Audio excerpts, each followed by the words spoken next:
Magandang araw mga mag-aral sa ikalimang baitang. Tayo po ay magbalik-aral para sa darating nating pagsusulit, ang semifinals sa Araling Panlipunan 5. Makinig po ng mabuti. Atin na pong simulan. Taong 1778, dumating sa Maynila si Gobernador General Jose Vasco E. Vargas.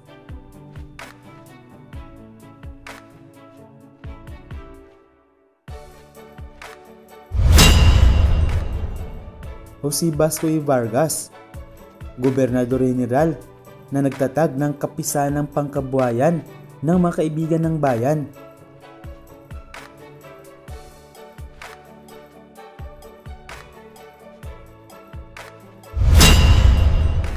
Europa, dito nakabili ang Pilipinas ng tina o pantina sa kauna-unahang pagkakataon noong taong 1784.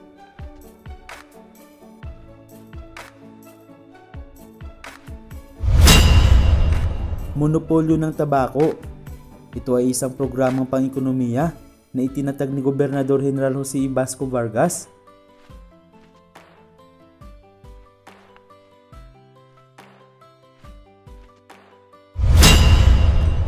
Obras Pias.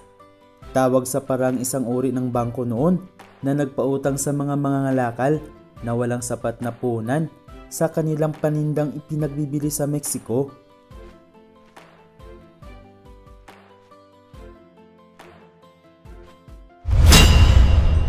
Inquilino, ang tawag sa namamahala ng mga lupain o hasyenda.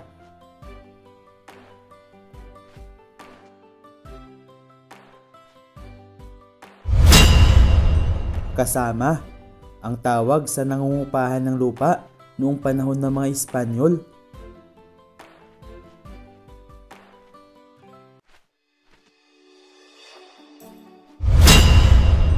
Apolinario de la Cruz, siya ang nagtatag ng Cofradia de San Jose. Siya rin ay kilala sa bansag na Hermano Puli.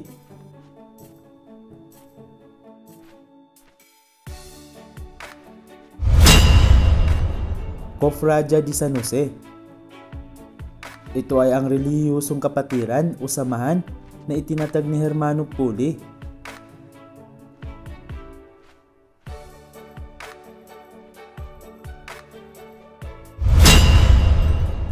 Antonio de Morga, siya ang namuno sa unang pagsalakay ng mga Dutch sa Pilipinas noong Nobyembre 14, 1600.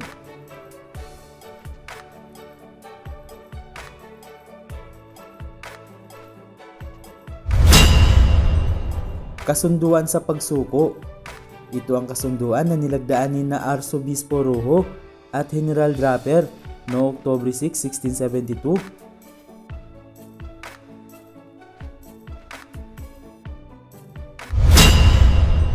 Setyembre 23, ito ang petsa ng salakayin ng hukbong dagat ng British ang Look ng Maynila na pinamumunuan ni na Admiral Samuel Cornish at General William Draper.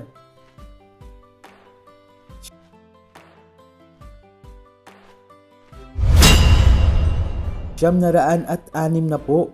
Ito ay ang halagang ipinagkaloob taon-taon ng mga mangangalakal na Espanyol bilang tulong sa kapisanang pangkabuhayan ng mga kaibigan ng bayan.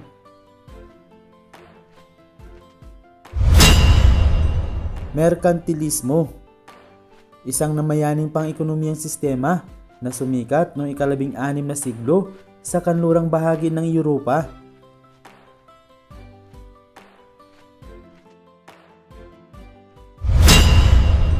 Queen Elizabeth, siya ang nagpahintulot na palaganapin ang komersyo ng East India Company sa Asya at kalapit bansa sa silangan.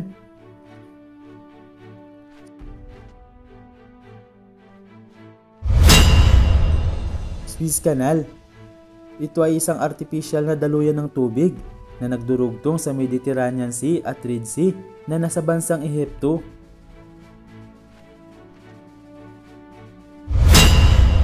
Patrick Henry, siya ang nagsabi na mga katagang mas mabuti pa ang mamatay kung walang kalayaan. Jean-Jacques Rousseau, siya ang nagsabi na mga katagang walang karapatan ang sinuman na pamahalaan ng kanyang kapwa.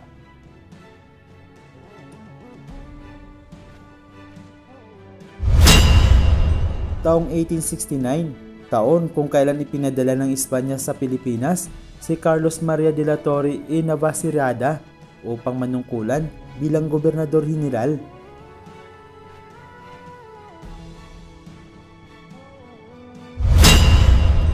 Ang tatlong paring martir na pinatay sa pamamagitan ng garote ay sina Padre Mariano Gomez, Padre Jose Burgos at Padre Jacinto Zamora.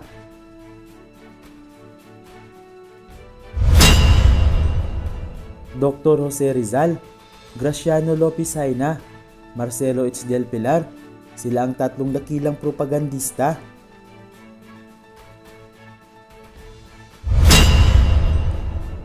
Ito ang mga halimbawa ng mga halaman na ipinatanim ni Gobernador General Jose Vasco y Vargas sa Pilipinas upang hindi na umasa pa sa tulong ng Espanya at Mexico, tulad ng tubo, niyog, tabako, bulak, mais, kakao, indigo, mani, aswete, kapok at marami pang iba.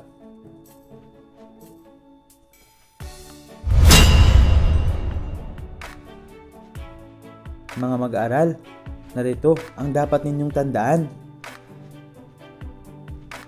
Nang sakupin ng mga Espanyol ang Pilipinas noong 1565, hakot-hakot nila ang mga kaaway nila mula Europa, lalo na ang mga Dutch at ang mga taga-Holland. Naging bantog ang Pilipinas bilang isa sa mga bansang umaani ng pinakamataas na uri ng tabako sa buong mundo. Ang mga naunang pag-aalsa ay nag-uugat sa pagtutol sa Kristyanismo at pagmamalabis ng mga Espanyol.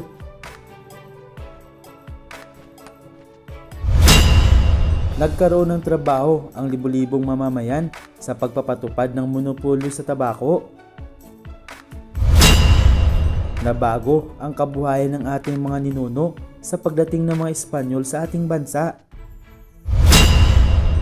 Nalugi ang Obras Pias dahil ipinagsusuga lamang ng mga nangutang ang pera.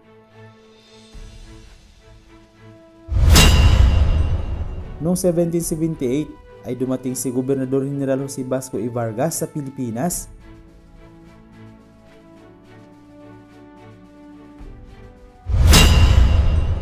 Ang monopolyo ng tabako ay tumagal ng may 100 taon.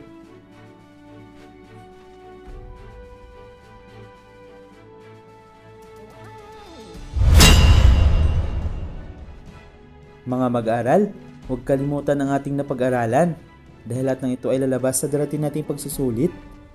Maraming salamat sa pakikinig at panunood. Hanggang sa muli.